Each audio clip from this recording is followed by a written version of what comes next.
आज हम एक विशेष विषय में चर्चा करेंगे, जिसमें हम जानेंगे कि वह कौन सा दीपक है जिसे शास्त्रों में बताई गई विधि अनुसार प्रज्वलित कर देने मात्र से इंसान की बड़ी सी बड़ी बीमारियां और परेशानियां दूर हो जाती है। हम सभी अपने जीवन में नित्य या फिर कभी कभी पूजा पाठ तो करते ही हैं।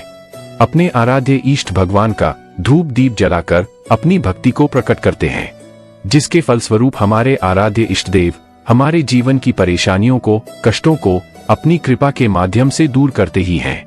हमारे सनातन धर्म में वर्णित सभी देवी देवताओं की ईष्ट वंदना का अपना विधान है। भगवान शिव जी कहते हैं, अगर कोई इंसान मुझ पर विश्वास करके आज के इस प्रसंग को पूरे ध्यान से सुनता है तो निश्चय ही उनके जीवन की बड़ी से बड़ी समस्याओं, परेशानियों एवं बीमारियों को दूर करने का मार्ग प्राप्त होगा। अर्थात आज का यह प्रसंग हर व्यक्ति के जीवन के लिए बहुत ही कल्याणकारी होने वाला है। इस संसार में ऐसा कोई भी इंसान नहीं है जिसके जीवन में समस्याएं, परेशानियां और बीमारियां ना हो। तो आज का यह प्रसंग बिना किसी लागत के अपने शास्त्रों एवं इष्ट देव पर विश्वास करके आपको निरोग, संपन्न एवं खुशहाल जीवन प्रदान करने वाला है। यदि आप इस प्रसंग को सुन रहे हैं, निश्चय ही आप एक धार्मिक व्यक्ति हैं जो नित्य ही अपने धर्म एवं शास्त्रों के प्रति ज्ञान अर्जित करने के लिए तत्पर रहते हैं। ऐसे इंसानों पर भगवान की सदा ही कृपा बरसती है, क्योंकि ईश्वर पर विश्वास करना हर जीव का काम है और ईश्वर की भक्ति के साथ भक्त को सफलता दिलाना ईश्वर का काम है।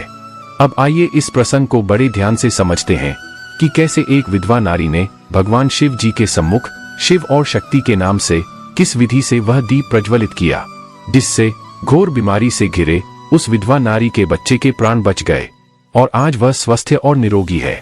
इस विधान को हम एक प्रसंग के माध्यम से समझेंगे। संध्या का समय था। आश्रम के चारों ओर शांति का वातावरण फैला हुआ था। वटवृक्ष के नीचे गुरु आदित्यनाथ ध्यानावस्था में बैठे थे। पास में ही उनका शिष्य वीरेन अपने गुरु के चरणों में बैठा एक गूढ़ प्रश्न मन में लिए मौन बैठा था। कुछ देर बाद जब गुरु की आंखें खुली तो उन्होंने शिष्य की ओर देखा और मुस्कुराते हुए कहा, बोलो वीरेन, तुम्हारे मन में कोई प्रश्न है, तुम कह सकते हो। शिष्य ने विनम्र स्वर में कहा, गुरुदेव, एक शंका बहुत दिनों से मेरे मन में है, जिसे आज आपके चरणों में रखता हूँ। गुरु ने सहमति में सिर हिलाया। तब वीरेन ने कहा, गुरुदेव, मैंने अनेक बार सुना है कि शिव जी के मंदिरों में दीपक में गोल बत्ती ही लगाई जाती है, यह विधान है। परंतु फिर भी मैंने देखा है कि कभी कभी श्रद्धालु लंबी बत्ती का दीप प्रज्वलित करते हैं। यह कब और क्यों किया जाता है? कई भक्त विशेष अवसरों पर लंबी बत्ती का दीपक जलाते हैं। क्या यह अनुचित है? क्या यह शास्त्र विरुद्ध है? अथवा कोई गूढ़ कारण है इसके पीछे? क्या यह शास्त्र सम्मत है? गुरु आदित्यनाथ ने ध्यान से अपने शिष्य की बातों को सुना और फिर वे बोले, बेटा वीरेन, तुम्हारा प्रश्न न केवल बुद्धि से उपजा है बल्कि भक्ति की गहराई से भी। यह शुभ संकेत है। इस प्रश्न का उत्तर शास्त्रों में गूढ़ रूप में निहित है। अब ध्यान से सुनो। यह प्रश्न केवल तर्क का नहीं बल्कि भाव और भक्ति की गहराई का है। तुमने सही कहा।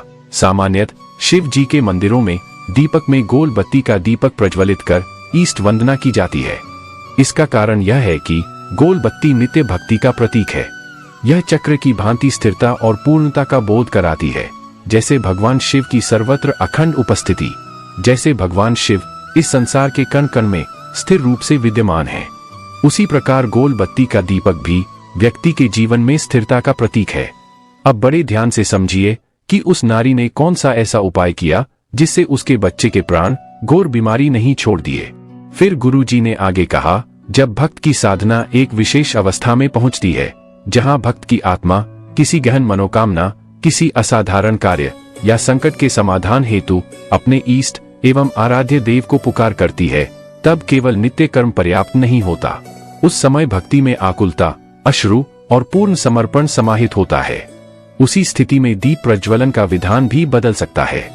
गुरु जी के द्वारा इस प्रकार की बातों को सुनकर वीरेन की जिज्ञासा और बढ़ चुकी थी। उसने पूछा, गुरुदेव, तो क्या उस समय लंबी बत्ती का दीपक जलाना उचित है?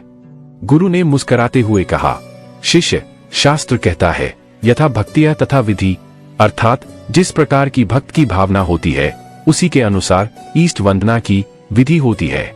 पवित्र मन एवं हृदय से शास्त्र सम्मत भावना के साथ यदि कोई विशेष कार्य हेतु भगवान शिव के समक्ष एक ही दीपक में 2 लंबी बत्तियां, एक शिव के नाम और एक शक्ति के नाम से प्रज्वलित की जाए, तो इस प्रकार से दीपक प्रज्वलित कर किया गया निवेदन भगवान को पूर्ण करना ही पड़ता है। गुरु जी ने वीरेन की ओर गहराई से देखते हुए कहा, जनमानस के कल्याण के लिए मैं ये सब बात को और भी सरल भाषा में बताता हूँ। गुरु जी ने कहा, जब भक्त की मनोकामना इतनी आवश्यक हो जाती है कि उसका पूर्ण न होना संपूर्ण जीवन को बाधित कर सकता है, जब अनेक प्रयास विफल हो चुके हों, जब संकल्प और उपवास से भी समाधान नहीं मिल रहा हो, तब 2 बाती वाला लंबी बत्ती का दीपक एक निवेदन का दीपक बन जाता है। यह एक याचना नहीं अपितु विनम्र समर्पण होता है। उस दीपक की प्रत्येक लौ में मौन उच्चारण होता है कि हे नाथ, अब यह कार्य आप ही पूर्ण कर सकते हैं, मुझ पर कृपा करें। शिष्य की आंखें नम हो उठीं।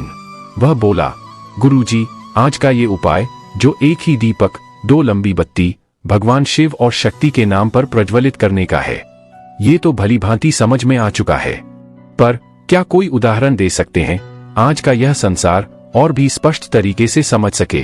तब गुरु ने अपनी दृष्टि नीचे झुकाई और कुछ क्षणों तक मौन रहे। फिर उन्होंने कहा, एक बार की बात है, अपने ही गांव में एक विधवा स्त्री थी, नाम था कनक। उसका एकमात्र पुत्र असाध्य रोग से पीड़ित था। वैद्यकीय सब हार चुके थे, अब वह केवल भगवान भरोसे ही रह गई थी। वह प्रतिदिन शिव मंदिर में जाती, गोल बत्ती से दीप जलाती, महामृत्युंजय मंत्र का जाप करती। कई महीने बीत गए, उसके बच्चे की स्थिति ज्यों की त्यों बनी रही। एक दिन वह रोती हुई मंदिर में बैठ गई और कहा, हे प्रभु, अब आप ही उपाय बताइए। उसी दिन वह अपने बच्चे की बीमारी से इतना पीड़ित थी कि वह गोल बत्ती का दीपक बनाना भूल गई।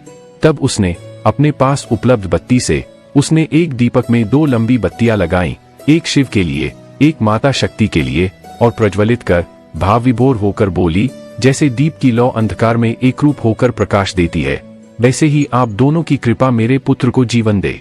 उस दिन के बाद से जब भी वह महिला रोगी बच्चे के लिए कोई भी उपचार कराती, तो वह उपचार उसके बच्चे के लिए सफल होता।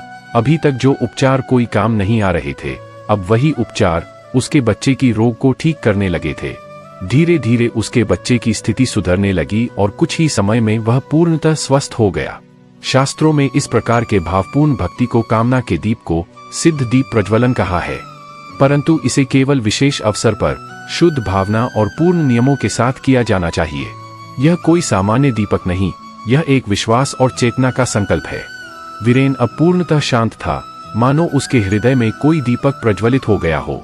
उसने पूछा, गुरुदेव, क्या मैं भी कभी ऐसा दीप प्रज्वलित कर सकता हूँ? गुरु ने कहा, यदि केवल इच्छा से प्रेरित हो तो नहीं, और यदि वह इच्छा प्रार्थना में बदल चुकी हो तो अवश्य प्रज्वलित कर सकते हो। जब इंसान का अहम समाप्त हो चुका हो और वह दीपक केवल कार्य के लिए नहीं अपितु भगवान के चरणों में अपने समर्पण का प्रतीक हो, फिर वह दीप शिव शक्ति की साक्षात कृपा का द्वार बन जाता है। प्रसंग की अंतिम चरणों में गुरु जी ने कहा कि याद रखो वीरेन, दीप चाहे गोल हो या लंबा, यदि उसमें भाव न हो, श्रद्धा न हो, नियम न हो, तो वह केवल तेल और बाती रह जाता है।